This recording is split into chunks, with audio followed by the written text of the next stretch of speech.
Your next speaker takes this to a new level, right? Mr. Brandon Baer is going to talk to you about, what's the name of your thing? Fullstack Type-Safety with Next.js. Yeah, okay, that makes no sense, all right? What I heard was Fullstack Type-Safety with SJS, right? But that's not even the cool part. Y'all are going to listen to this, but I'm going to plant something in your head.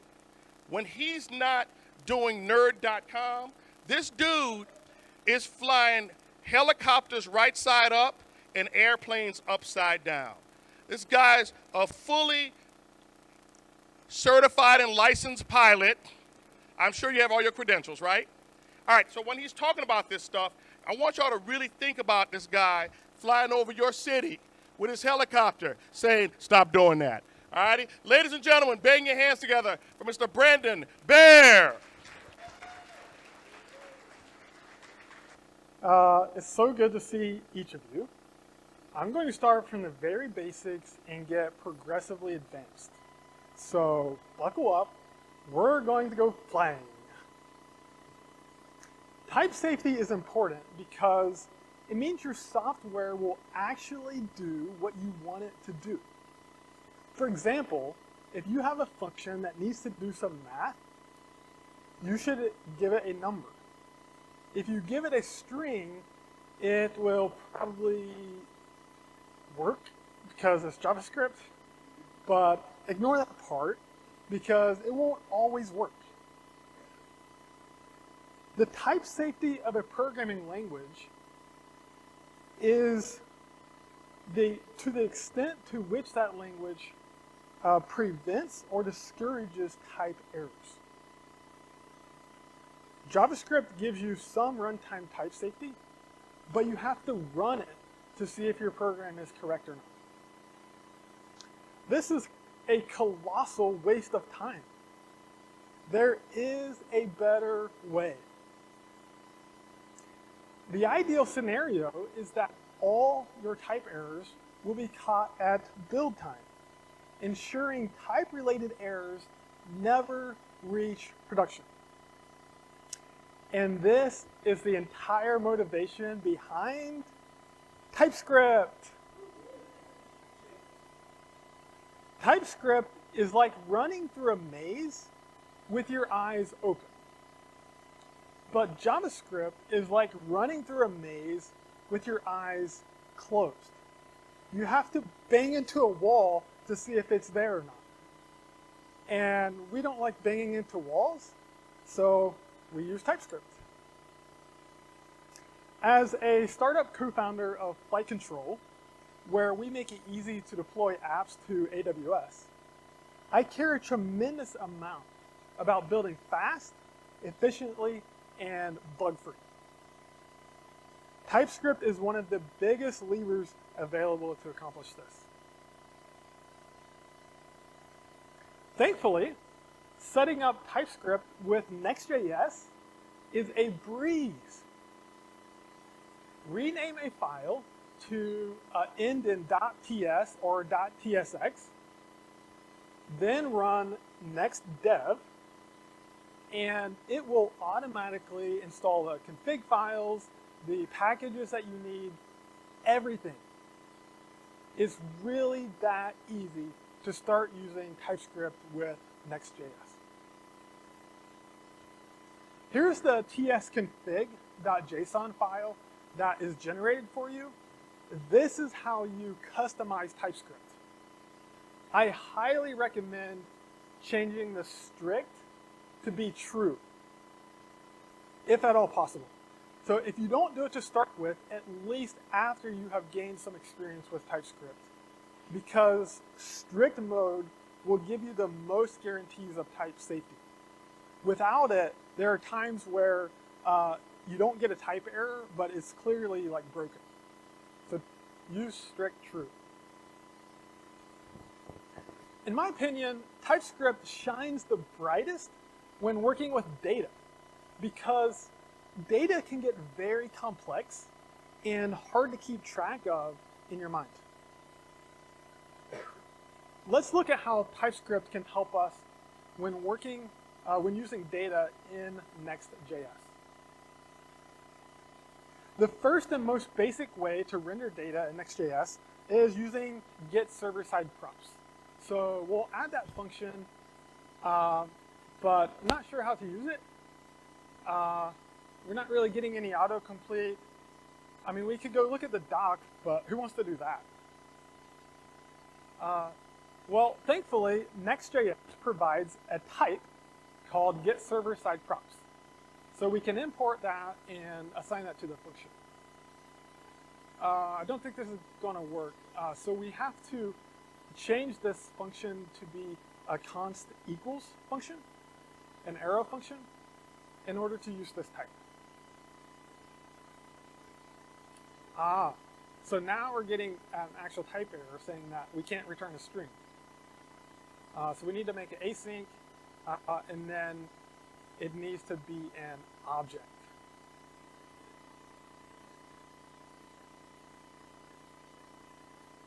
Okay, so now the type errors went away, and now we get autocomplete for this input, so we can get the parameters of the route or whatever.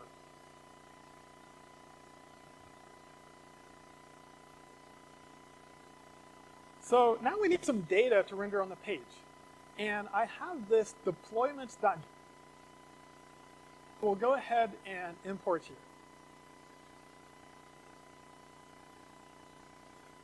We'll return this deployments from the get server-side props function, and then we'll get that in the page props.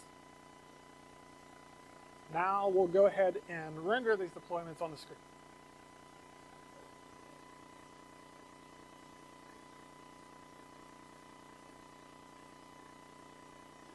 Yay! My demo worked.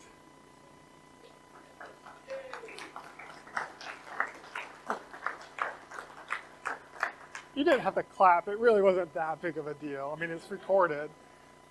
Okay, so we still have a big problem here because this deployments type in the component is any, which means we can introduce bugs and we get no errors. So we're going to manually define the type for this deployments. And you could use a type, but it's better to default to interface when defining a TypeScript type. And so the type matches our JSON. So we'll set the variable to that type. And then we'll add that type to our page props. So now we're getting type safety. And we can see that we're getting a type error. So this is great. Actually, it's not. Because if we remove deployments at the top, then we get no type error. Everything seems to be okay. But the app is clearly broken. So what we need is a way to automatically link get server-side props to the page. Good news. With some advanced TypeScript, we can make it happen. Even better news. Next.js did all that advanced stuff for us.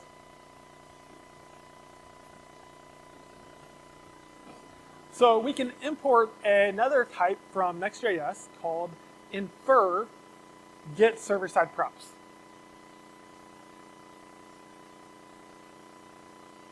We give it the get server-side props function, and type of is how you convert a code into a type. And now we can use this new page props. We're still getting a type any in there. Oh yeah, so we have to make this work correctly, you have to define the type in the get server-side props type up here. And now the page prop will be automatically linked. And so if we remove deployments, now we get that lovely red squiggle. Yes. Fullstack Type-Safety on one of our pages. So, my friends, this is the secret to a long, happy marriage with TypeScript.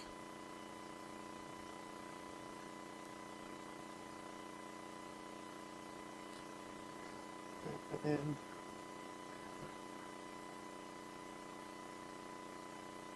going to have to adjust really quick.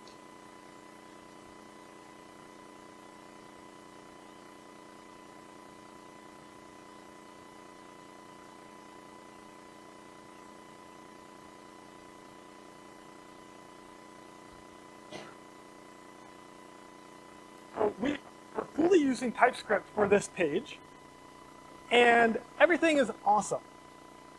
But whoever actually just imports a JSON file for a real app? That's cheating. It can't be that easy. You need a database. Okay, so does that mean I have to manually write all the type fields and tables in my database? Shit. Maybe TypeScript wasn't such a good idea after all. Wait. Actually, Prism is a ORM that gives you a type-safe database client, and it can also, if you want it to, manage your database migrations. It's on the other hand, EdgeDB is a new graph-style database on top of GraphQL, or sorry, not GraphQL, but on top of Postgres. Gives you a type-safe client. Better performance and ergonomics than Prisma, but it's tied to a specific database. So for today's demonstration, we will use Prisma. All right, let's throw away this JSON crap and then import Prisma. Set up the Prisma client. And here's the Prisma schema file that is our table in the database and the fields defined on that table. We'll run Prisma generate, and that will generate all the TypeScript for us. So go into node modules and look at the file that was generated for us.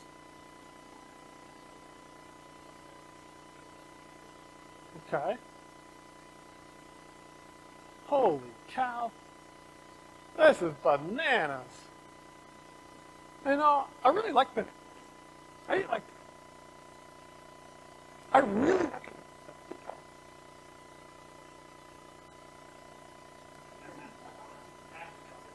Thankfully, you don't have to know any of this crazy stuff to use Prisma.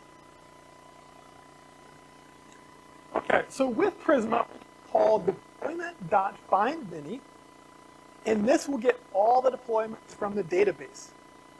And it returns the types for us, so we can get rid of our manual types.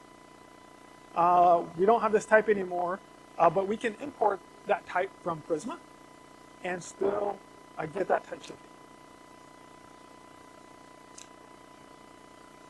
So now we can do auto coming all the way from our database.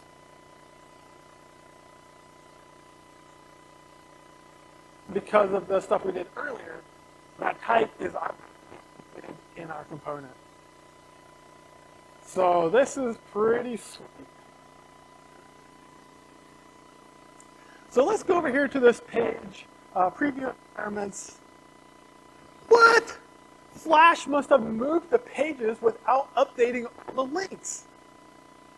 Have you ever had links in your Next.js application because of stuff like this? What did you do? How did you fix it and keep it from happening again?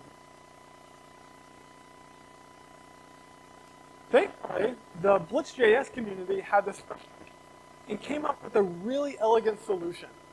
It's called Blitz and Blitz.js Next. Oh, got a little wild there.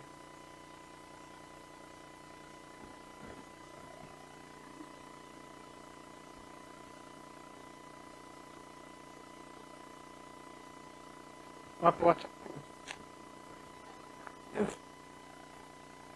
Blitz.js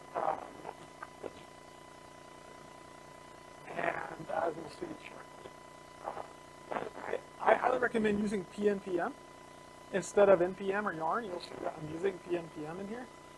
And because it's much faster, and it's just really hard with npm. So it's like npm or yarn, but better. So we got that installed. Now we need to wrap the next config with Blitz, with Blitz. Restart the server, and now Blitz generates this routes object that we can import, and we get autocomplete for our routes. So we get type safety for the route. Yes, it works. Wow. So this is really cool because it prevents broken links for your Next.js routes, and it decouples your links from routes.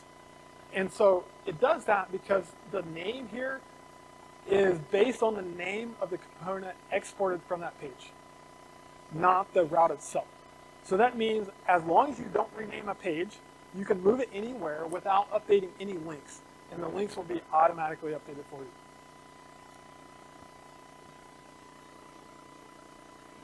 There's one more problem with Next.js routing that you've no doubt.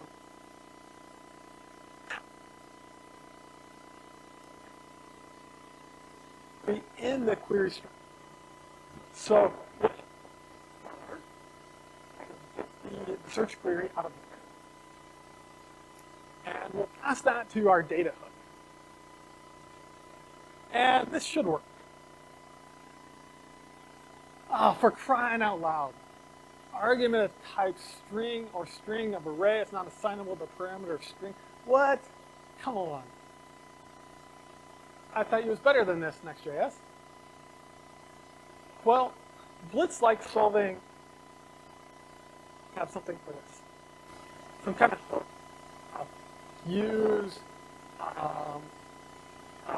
use parent. Yes! So we can pass the name of the thing that we want, which in this case is search, and define and the type that we expect. And now it works. So we can get rid of that router thing there. And now that works. So it's another utility for routing in Next.js. Well, we're now good on the front end side of things. We can read and render data. But for that to be useful,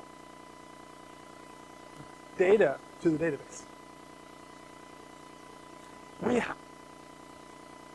will automatically notify the person who caused a broken build. It uses an undocumented iPhone feature that allows us to issue a small electrical tingle to the person who caused the broken build. So we need to add a setting to change the duration of the electrical pulse. I will pull in my form and so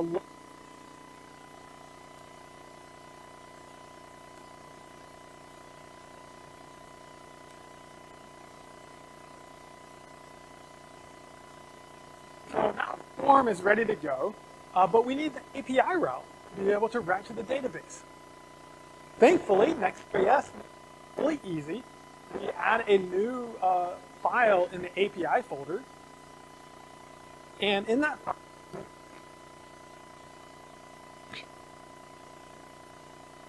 so it takes request and response, whatever those are, and we need the data, but no, here we go again.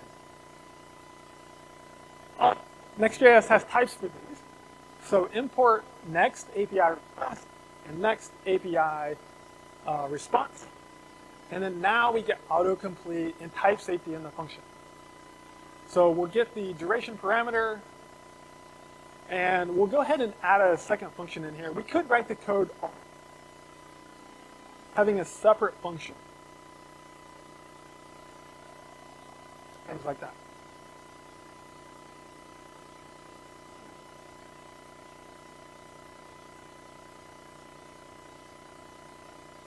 Okay, sweet. So now we just need to write.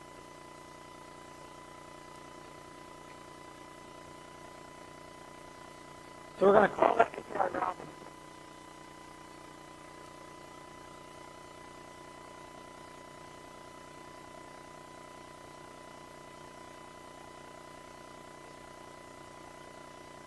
Sweet. Now we're in business. Except I feel like there's a problem.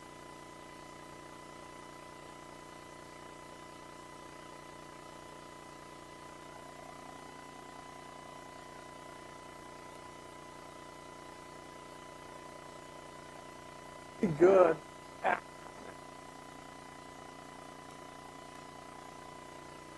So let's add a type for our input. I'm going to change this function argument to be an object. It's usually better to do it later. So we'll define this type for that.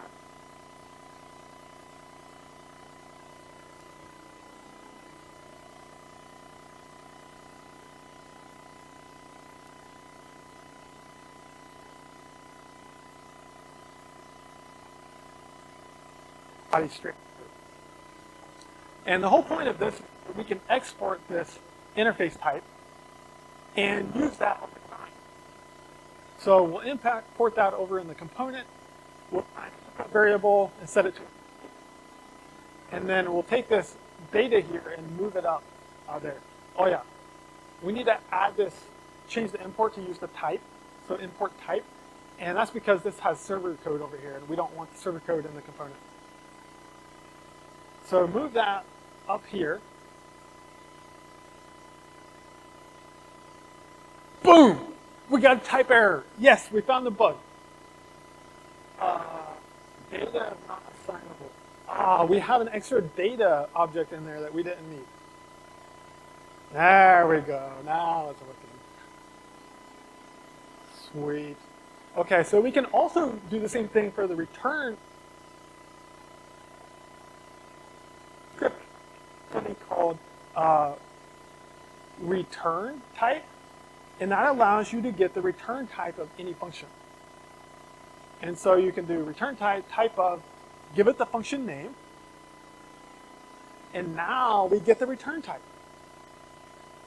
Except there's a promise in there. That's not going to work. Well, there's another utility type called awaited. And so wrap the whole thing in awaited. And now it's exactly what we're looking for. Sweet. Okay, so I've gone and cast a bit.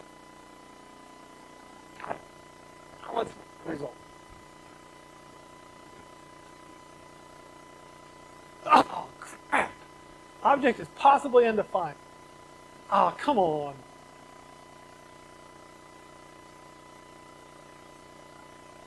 Get rid of that.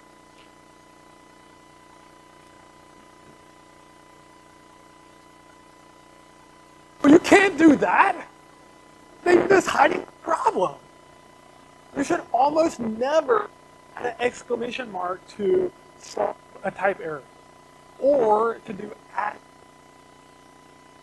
Just covering up bugs that somebody is going to fix sometime. So there's a few ways to correctly fix the possibly undefined error.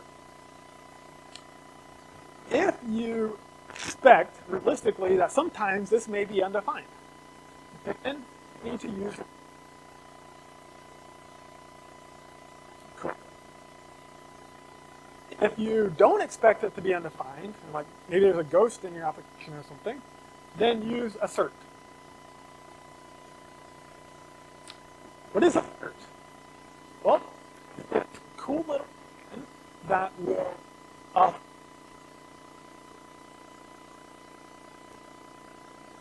so it's to write an if statement and say, if it's not there, break. And this works. You can see up here there's undefined, but down here it's not. So TypeScript is happy. But that's 3 lines of code. And too much overhead when you're reading it. assert. And throw it inside the function.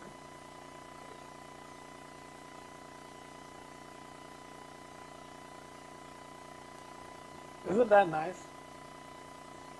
And this is all made possible because of this magic keyword up there, assert.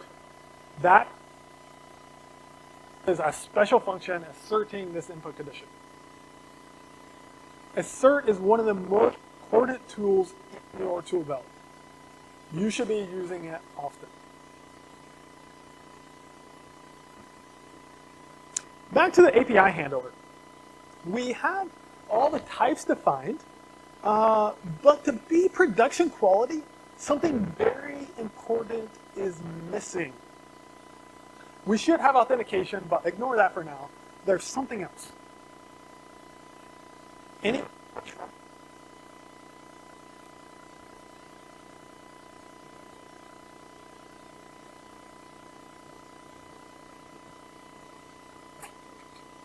So what would happen at number or maybe something crazy like an octopus? What would happen? Not good.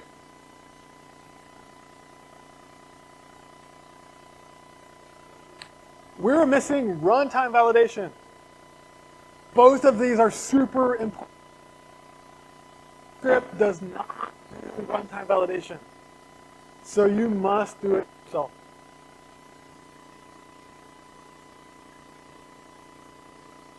To be fully production ready, we need all of these checks just for this one field. Now imagine if you had 10 fields.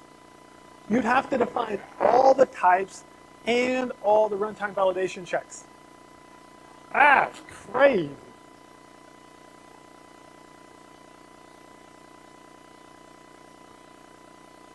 Very called Zod.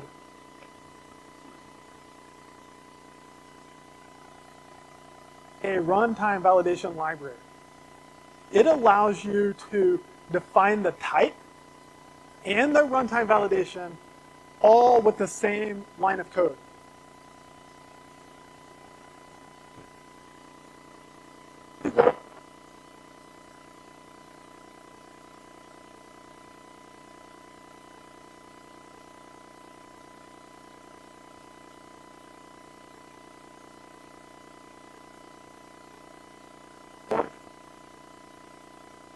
Zod saves you a ton of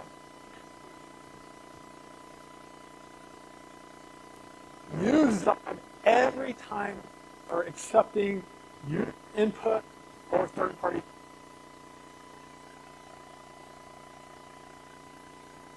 I love Zod for webhooks because often you don't have a TypeScript type and make code is not what you expect. So if you write a Zod,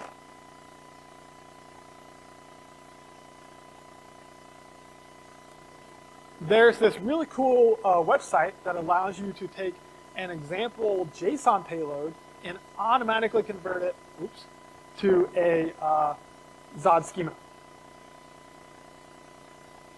This website does lots of other cool stuff too, by the way. Okay.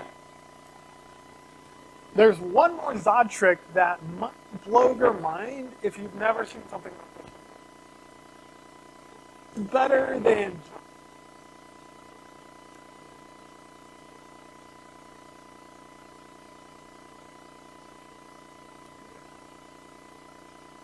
is this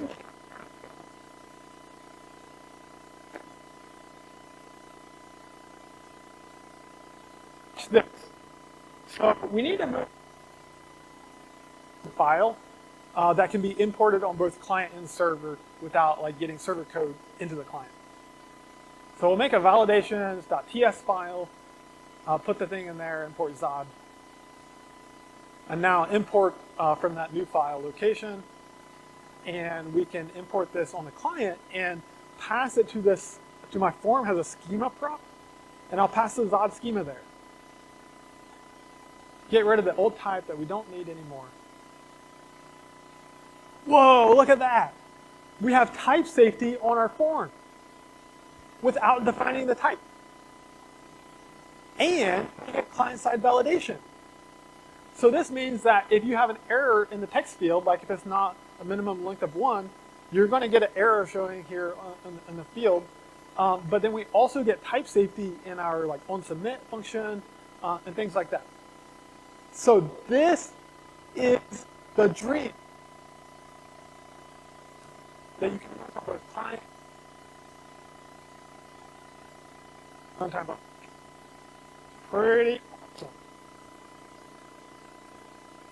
So transfer. I have get server-side props, which is easy to infer types, but it's only for data reads.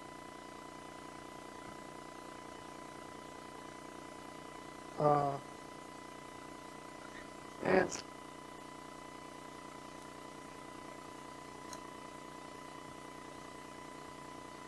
okay, remind me to never use an iPad as a third screen when presenting. I haven't been using it, but it just went away, and now it's causing problems.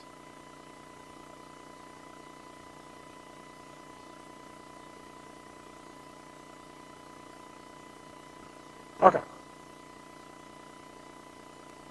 So we have REST. You can really write the types or use API code generation toolchain. We have GraphQL, which is supposed to solve all our problems, right? Well, it's good, but it doesn't solve all the problems. Fullstack Type-Safety has been one of the reasons many devs have reached for GraphQL. But GraphQL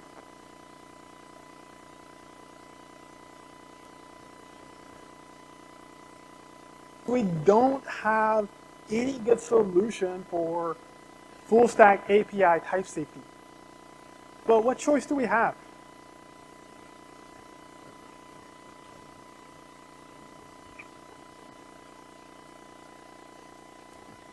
What if we could directly into a... That would be really cool because then you would get static type safety with... So if we just import that top function in here and like use it,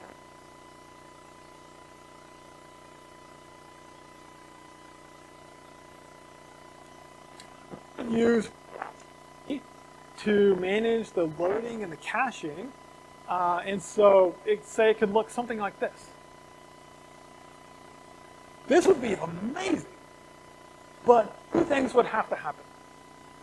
That function would have to be exposed as an API endpoint somehow, and this import would have to be a client-side fetch function somehow.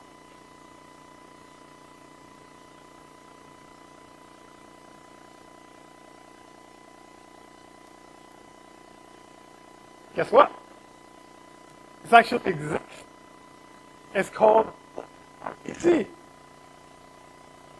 It's been around for production user.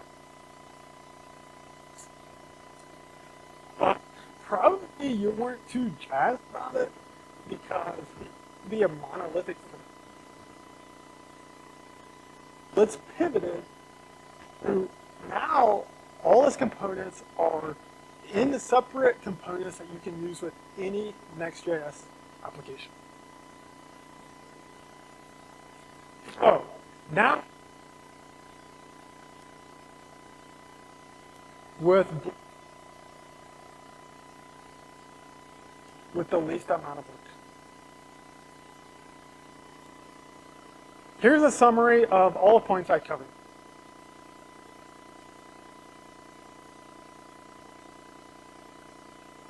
Resources for your TypeScript journey. I will be sharing these slides in chat and on my Twitter. Actually, just in chat. So, as we come to the close of this session, I want to boost your confidence in TypeScript. I want you to be fearless in approaching any TypeScript problem. You're smart. You can figure it out. With a moderate amount of effort, you can be much better at TypeScript than many of your peers. Good luck, and thank you.